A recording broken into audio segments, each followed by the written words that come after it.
C'est moi. Ici présent, sur ma droite, sur votre gauche. Et Wilmer Marquez. C'est moi. Tout à fait. Sur ma gauche et donc sur votre droite. J'ai envie de vous inviter à parler de vous. Je vais faire ma curieuse, je vais vous poser des questions sur votre parcours qui est déjà, je vous avouerai, je suis allée voir sur internet, qui est déjà très impressionnant. Mais oui, quand même. Et donc j'ai envie de revenir sur en fait l'étincelle pour chacun de vous, alors chacun son tour, hein, l'étincelle qui a fait que vous êtes engagé dans cet art du cirque. Ok, d'accord. Allons-y alors. Allez. Qu'est-ce qu'il pourrait dire par là? Enfin, ça fait très longtemps qu'on a commencé le cirque. Avec Wilmer, d'ailleurs, on a commencé ensemble. Et moi, je pense vraiment que ça a été la première fois que j'ai goûté à cette sensation d'être sur scène, à partager, voilà, avec un public. Une fois qu'on goûte à ça, je pense qu'on devient accro. D'accord. Donc c'est cette présence, cette interaction avec le public. Tu t'es dit, là, je veux y consacrer du temps. Et je veux en faire mon métier. Enfin, tout au début, après, il y a eu plein de choses qui sont venues nourrir, en fait, cette présence sur scène, ce travail, la responsabilité qu'on a. Voilà, quand tu es créateur, voilà, c'est important de... Je rebondis sur responsabilité. C'est un mot fort, responsabilité. Tu considères que c'est comme une sorte de mission sociale, ethnographique, sociologique, on va aller peut-être plus loin, peut-être que je vais trop loin là. Non, mais voilà, est-ce qu'il y a une sorte de conviction qui t'anime aussi quand tu fais, quand tu joues, quand tu es sur scène, qui fait que tu te dis, bah, c'est pas que de l'art, ça va bien au-delà de l'art, quelque part. Je pense que c'est de l'art, bien évidemment. Je pense que certes, il y a une conviction très très grande qui me permet encore de tenir ce travail et de me dire, justement, il y a une responsabilité parce qu'un artiste, c'est simplement un témoin, en fait.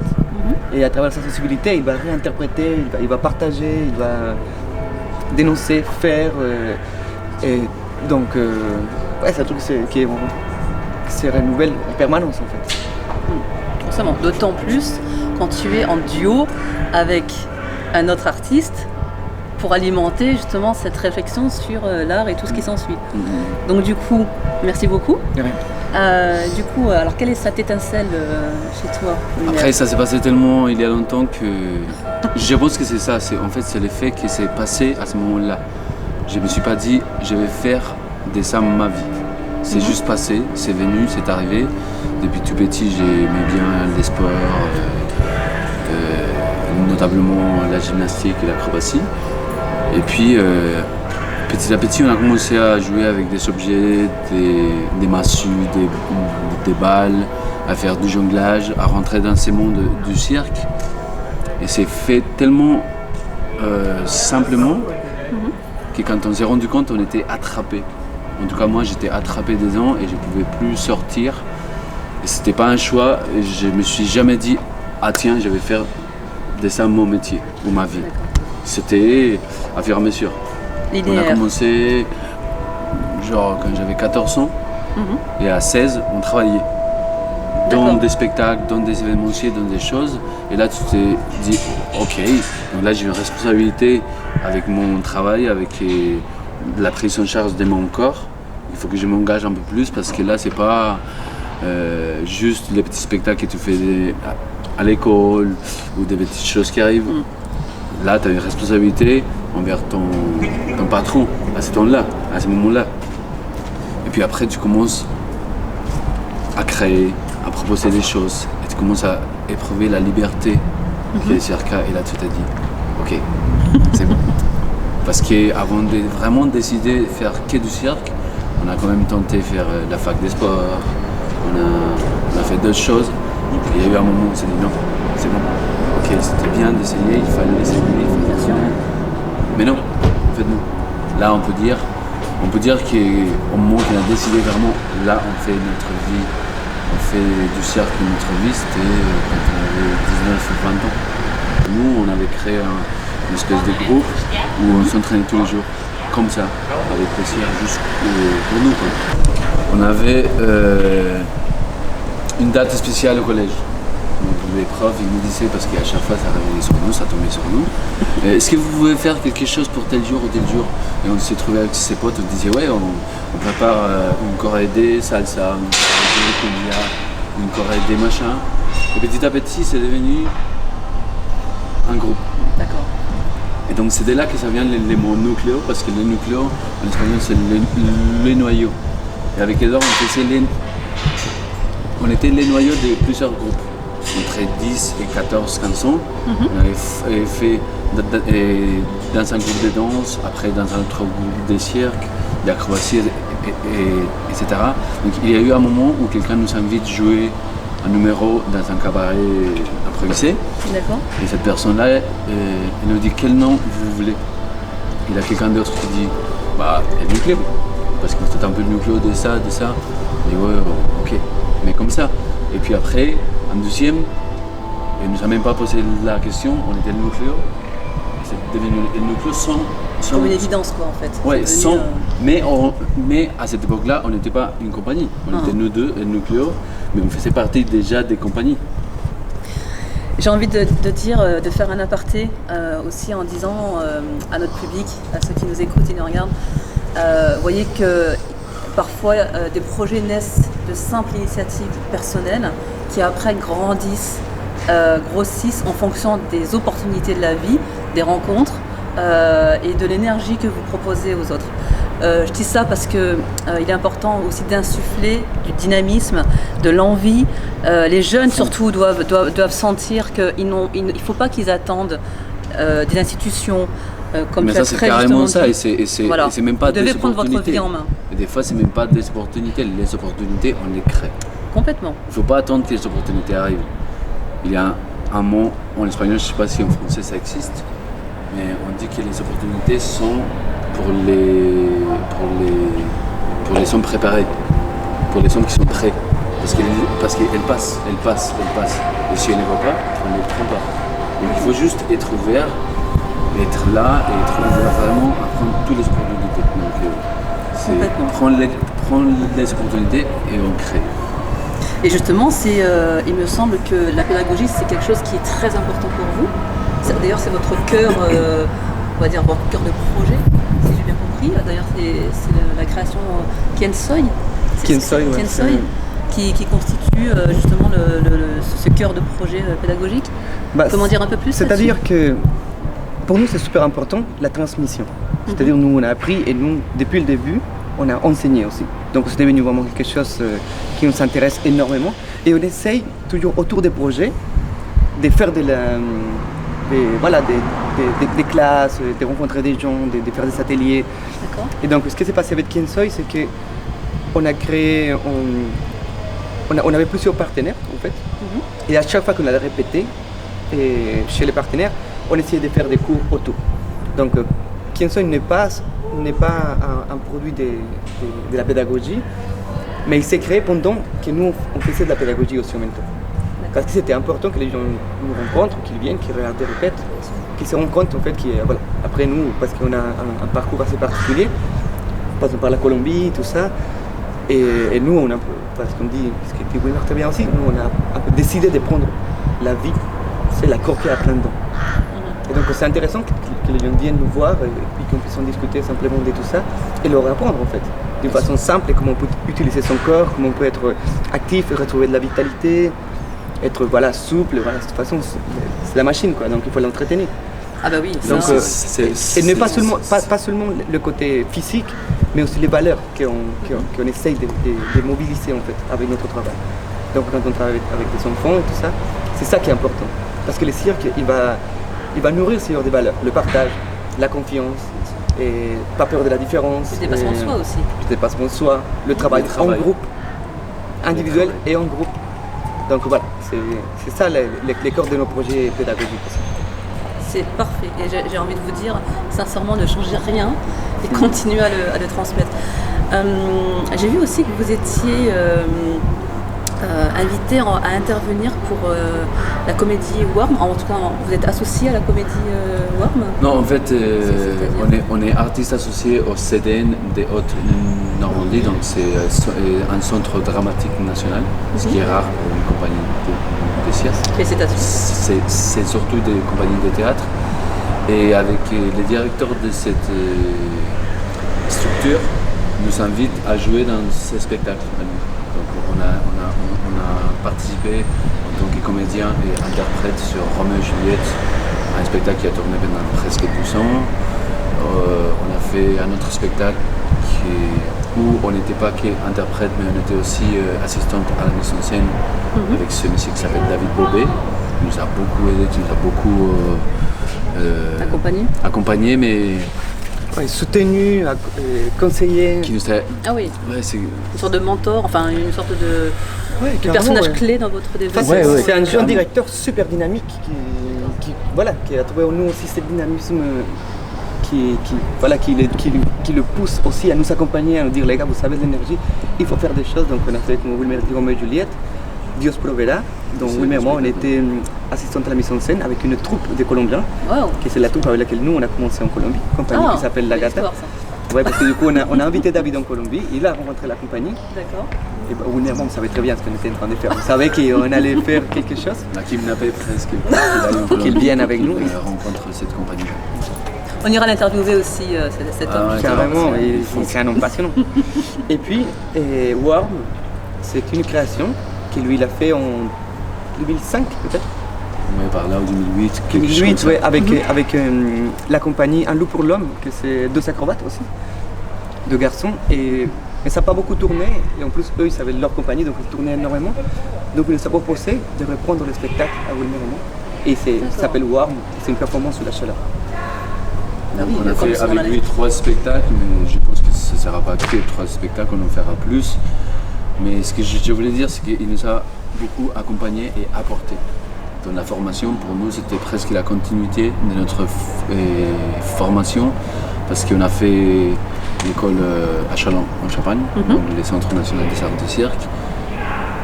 Et on a tout de suite enchaîné avec Roméo et Juliette, donc on est parti en aventure avec 13 comédiens et nous deux. Ah oui. Une année, une expérience avec sa direction et tout ça, donc c'était vraiment une espèce de continuité d'école. On a beaucoup appris et on apprend toujours, donc on est en lien. Maintenant c'est une vraie histoire d'amitié et du travail. On continue à réfléchir ensemble comment on fait ce métier aujourd'hui. Mais en général, le travail excelle avec le plaisir de travailler ensemble, le plaisir de collaborer et l'amitié. En général, il n'y a pas de... Ça devrait être comme ça. Ça devrait être comme ça. En tout cas, c'est important d'y mettre les conditions pour. D'ailleurs, j'ai plaisir à vous interviewer. J'espère que cette interview vous plaît aussi à vous, téléspectateurs, parce que je suis avec deux âmes inédites. C'est un plaisir. Quel serait le plus bel enseignement justement de votre parcours que vous pourriez transmettre en une phrase, en un mot-clé à ceux qui nous écoutent vous voyez ce que je veux dire? Oui. Le plus bel enseignement carrément, que vous retenez. Et d'ailleurs, dans les dernières discussions qu'on a eues ici dans le festival, il y a un truc qui saute et qui nous parle beaucoup, c'est il n'y a pas de talent, il y a du travail. Et ça c'est très important et très intéressant à partager parce que souvent, comme on fait du cirque, les gens nous disent « Ouais, mais vous avez du talent, il faut commencer petit et tout ça ». Il n'y a pas du talent, il y a du travail. Donc il faut juste aimer ce qu'on fait. Ce qui ouvre la perspective à tout à chacun de faire ce qu'il veut vraiment faire. En fait. Il n'y a aucune limite si ce n'est notre propre limite. Ça. Moi je dirais, il faut y croire. D'accord. Et justement, MCOM donc, est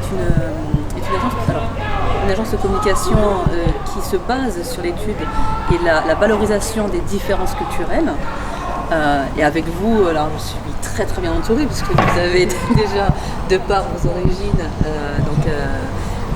sud-américaines, déjà un bagage extraordinaire, plus votre parcours, votre expérience en France. Vous avez côtoyé, j'imagine, les artistes des 4 coins du monde. Comment justement cette interculturalité-là vous anime, vous inspire? Tout à l'heure quand on parlait de ce qu'on fait autour des spectacles, On va créer des moments de rencontre avec le public, des moments de rencontre avec des enfants, des moments de rencontre où on fait de l'enseignement, dans des masterclass, ce genre de choses. C'est un peu la même chose quand on est en voyage aussi.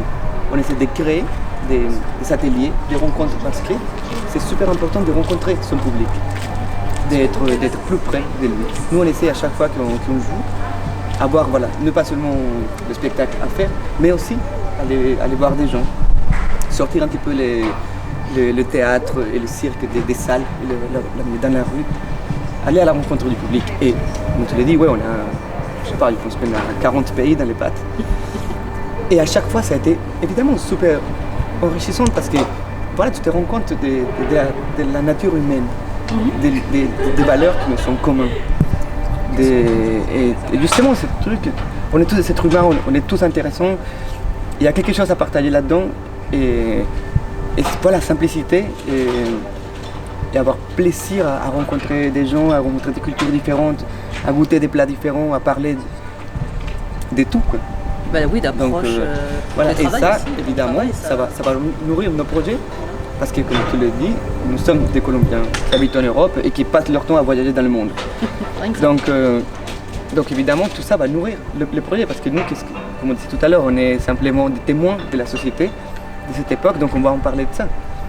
Donc au plus on vit et au plus on profite de ces genres de moments, des privilèges, mieux ils seront dans ces spectacles. Et mieux ils seront, pas mieux, mais en tout cas plus sincères avec nous-mêmes et avec le message qu'on essaie de faire passer. Et là, pour le coup, la responsabilité, elle est décuplée. Hein, parce qu'on vit dans un monde qui est aussi un peu en crise, hein, quelque part en ce moment. Et les arts du cirque peuvent être, quelque part, une réponse à l'apaisement social, à la reprise de confiance. Parce que c'est aussi une question de confiance. Les gens sont un peu démunis parce qu'ils n'ont plus cet espoir ou cette confiance vis-à-vis du monde extérieur et en leur fort intérieur aussi. Et je pense que le cirque, en tout cas les arts du cirque au sens large, peuvent être une sorte de solution, de voie. La culture en général. Oui. On est en train de réfléchir sur la place du cirque dans l'art, ses différentes approches, ses différentes caractéristiques et la façon dont on le définit. C'est très différent de pays en pays. C'est complètement différent. Voilà. Et donc l'idée, c'est comment on peut passer par cet art pour faire avancer les rencontres interculturelles. Ouais, je pense que c'est un très bon outil, le cirque. Parce que c'est un art qui est très ouvert en fait. Il n'y a pas, comme des fois malheureusement on peut trouver dans le théâtre, par exemple, qui est beaucoup plus, qui peut exclure des fois des personnes. Parce que c'est un art qui est comme ça, ou qu'on a traité comme ça aujourd'hui, parce que c'est pas un art qui est comme ça. Normalement dans l'art, ça ne devrait pas être comme ça, dans nul art.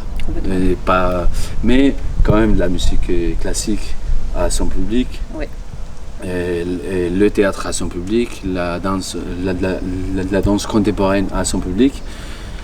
Et donc je pense que le cirque a cette spécificité, c'est que c'est vraiment ouvert, il n'y a pas des...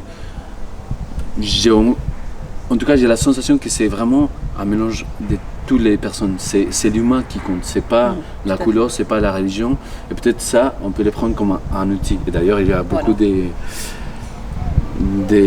personnes en France qui réfléchissent autour de l'éducation et la pédagogie avec les cirques, parce que c'est un art qui sème la confiance. Exactement. Qui sème les partages et qui enlève les étiquettes.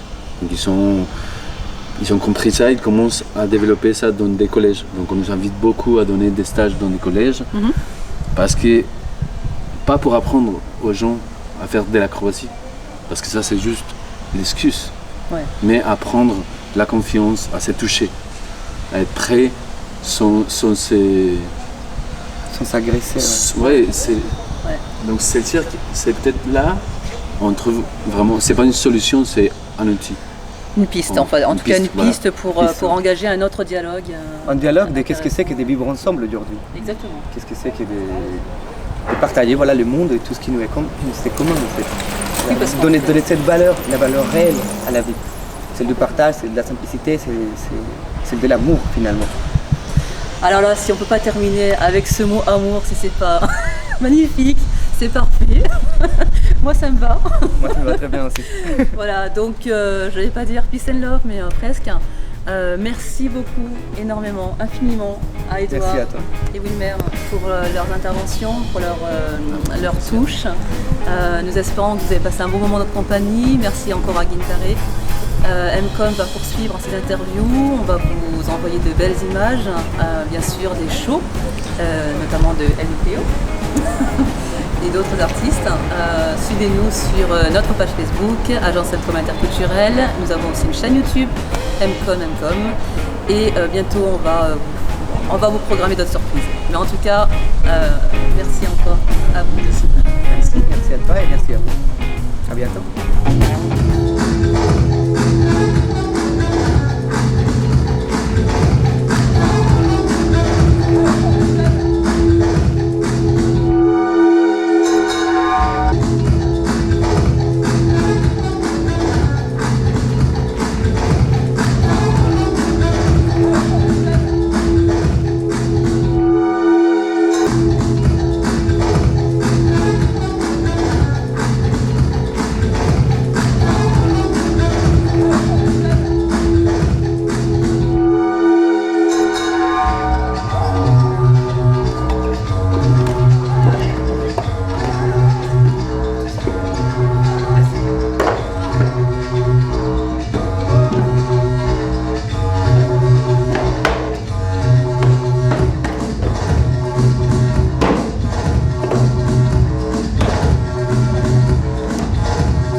On sort tout juste du spectacle de la compagnie El Nucleo avec Wilmer et Edouard. On a voulu donc prendre le pouls, avoir des impressions en direct avec donc deux spectatrices en l'occurrence.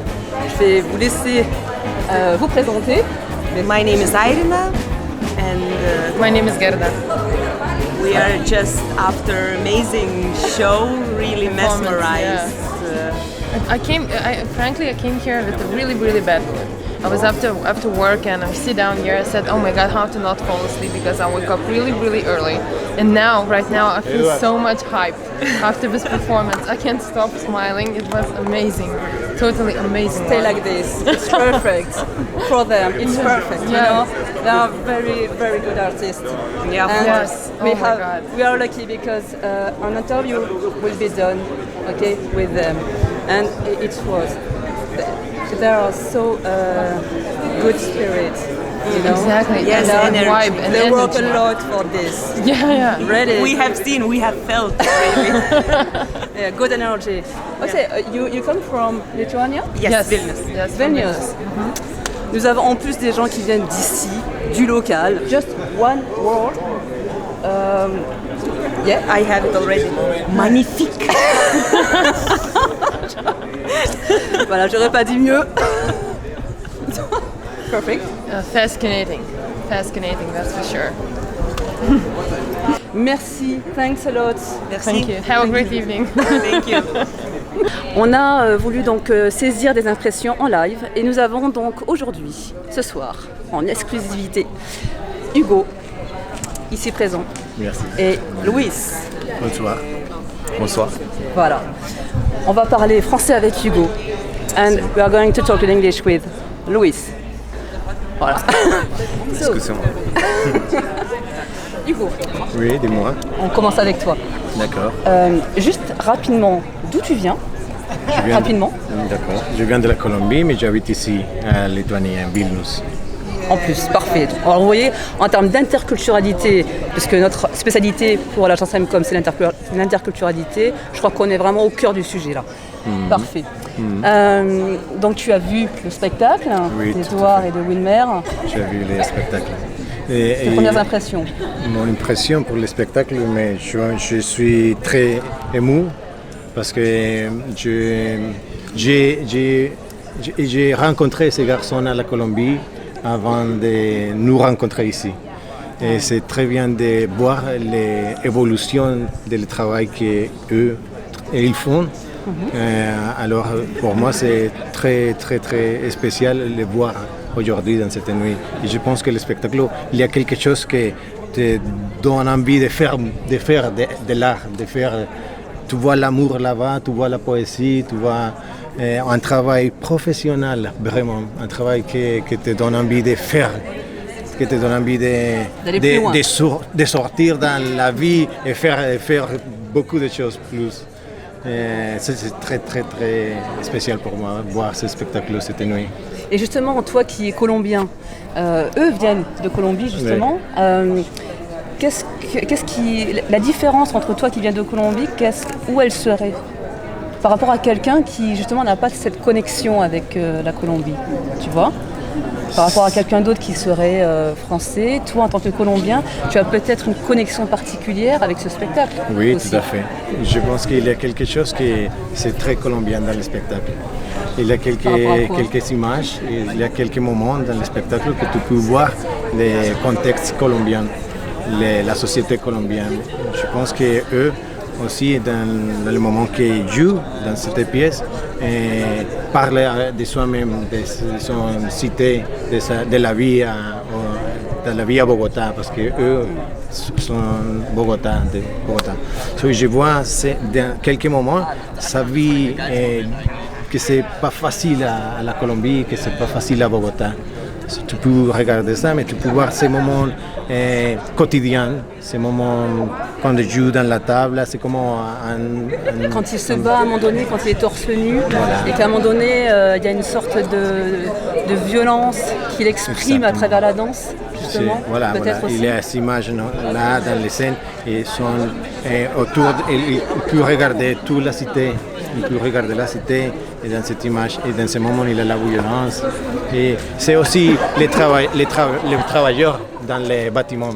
C'est aussi dans quelques moments pour moi des travailleurs, des personnes qui sortent peut-être de la Colombie pour chercher des opportunités et doivent travailler dans cette chose. C'est aussi autour de ça, je vois une réflexion de deux personnes qui ont des rêves et travaillent pour aller plus loin dans la vie avec l'art, avec le cirque, avec le théâtre.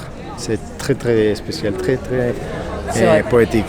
C'est vrai, oui. Bon, ils aimeraient proposer justement une autre réalité, peut-être un peu plus constructive. Oui, tout à fait. C'est vrai. Oui. Welcome. Thank you very much. Merci beaucoup.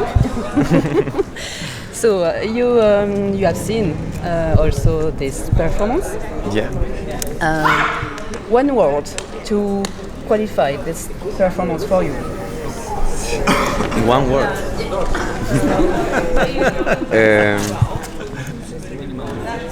Fantastic. I could say, but it's not enough. With one word, I think it's hard. One word, okay. So now, could you explain to the audience what do you have appreciate exactly in the show? You know, two elements that you have really loved. Two elements. Yeah. Well, for me, it was like very sculptoric. Maybe it's because I'm coming from visual arts as well.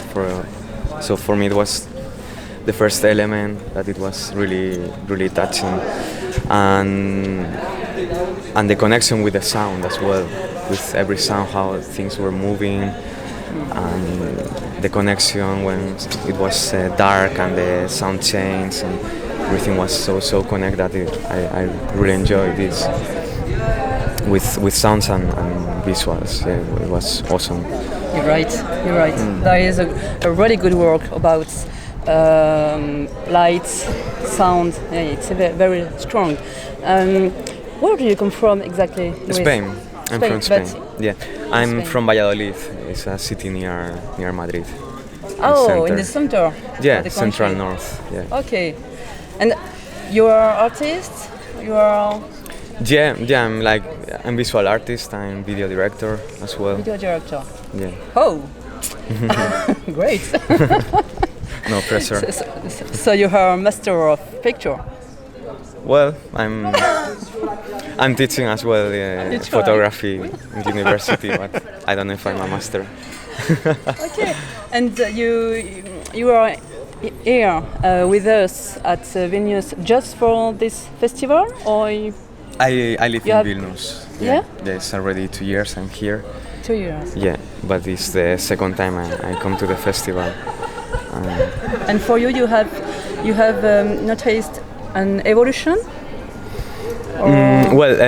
Last year I didn't came to every performance. I just came to one, so I cannot compare. But yeah, this time I really enjoy this performance. Great, great. Thanks. Yeah, Thanks a okay. lot, Luis. Voilà, donc merci beaucoup à Luis et Hugo. Muchas gracias. Et la suite sera bientôt à votre disposition. Nous allons poursuivre nos interviews, nous allons poursuivre des reportages. Scamcom, c'est toute une couverture mondiale et on aime interviewer, questionner, observer et vous transmettre tout ça avec joie et passion. Donc à bientôt sur notre page Facebook, Agence Mcom Interculturelle, et bientôt la chaîne YouTube Mcom. On va faire une web TV et notre site internet. À bientôt. Ciao.